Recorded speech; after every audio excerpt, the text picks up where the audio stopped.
Euskaraldia bertan da.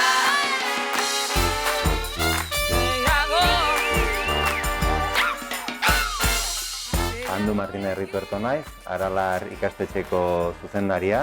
Aralar ikastetxe Alegin kokatuta da, eta derrigorrezko bigarren hezkuntzako ikasleak ditu, 12 eta 16 urte bitartekoak.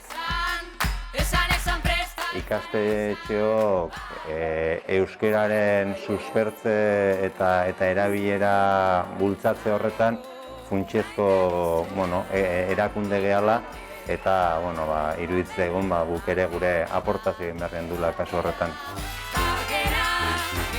Bai, gure ikastetxean erabat euskaraz funtzionatzen dugu, aspaldi diseinatu gendun eta aurrera ematen dugun hizkuntza plana dugu, eta barne lanketa guztitan, bilera guztik euskaraz egiten dira, eta gurasoekin ditugun harremanak ere, printzipioz guk gurasoei galdetzen diegun ea informazioa euskaraz edo elebietan jaso nahi ote duten, eta bultzatzen ditugu euskaraz jasotzea, ez? Eta gero bileretan ere euskaraz egiten dugu eta laburpen txiki bat gazteleraz.